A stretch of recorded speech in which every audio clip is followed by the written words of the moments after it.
about something people rarely break down on the spiritual path or in the spiritual community? The difference between ego, divine protection, and when sometimes you are the problem. Because everybody wants to believe they're the chosen one in every story.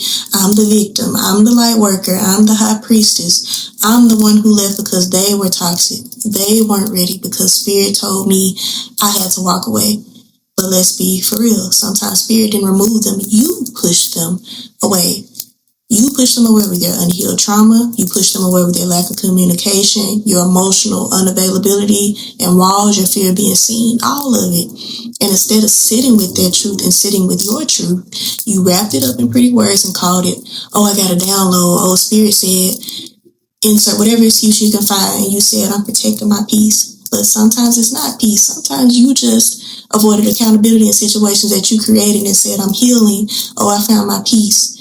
You didn't find peace. You found silence where an apology should have been. You didn't cut them out because they were low vibrational. You ghosted them because they called you out.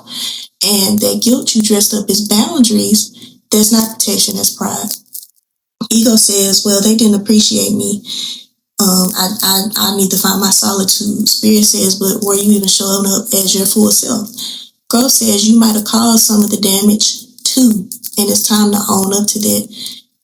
And be honest. Ego is loud. It performs, it over-explains, it defends, and tries to control the narrative. Divine protection is soft. She's intuitive. She flows. She doesn't need to fight or prove anything. She just simply moves on. She leaves when the alignment is gone. She knows that her silence is sacred.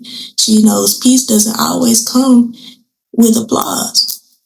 But also, don't get it messed up. Every quiet exit that you take isn't always divine. Some exits are just emotional avoidance in a spiritual disguise. If every relationship ends the same, if every job becomes toxic the moment you're challenged, if every friendship dissolves once accountability enters the room, at some point it might be you. You need to check the mirror.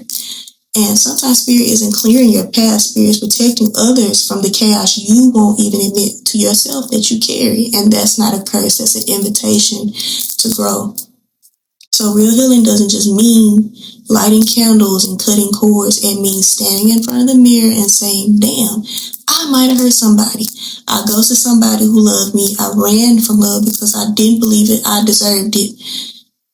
I don't believe I'm enough. I'm so used to abandonment that I became it before anybody else could do it to me or before they could hurt me first. You can most definitely be the villain in somebody's story, someone else's story, and still be worthy of redemption. You can be the problem and simultaneously be the solution. You can turn around and apologize. You can heal without pretending you have never done wrong or never harmed someone. So true spirituality or true maturity is knowing when to walk away in peace, but also knowing when to turn around and apologize and try it again. So ask yourself honestly, is that boundary you set spirit-led or was it ego-fed?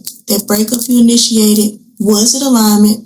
Or did you self-sabotage and disguise it as you finding your peace, healing, or solitude? And sometimes Spirit pulls you out of situations that no longer align. That's the truth.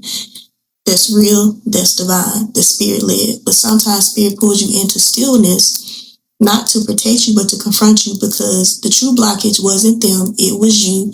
And it was the fact that you refused to see what was wrong within yourself. So that's where the magic truly starts. You ask for peace. You ask for all these things. You ask for growth. You ask for alignment. But that also means with that comes a level of accountability that you have to take.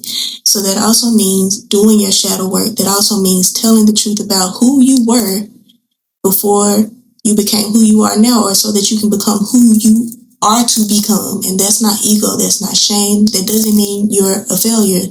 That's just maturity. That's divinity. That's protection in its highest form. So here on the honey bath, we don't just burn sage, we burn illusions. And sometimes the one we have to clear out is ourselves.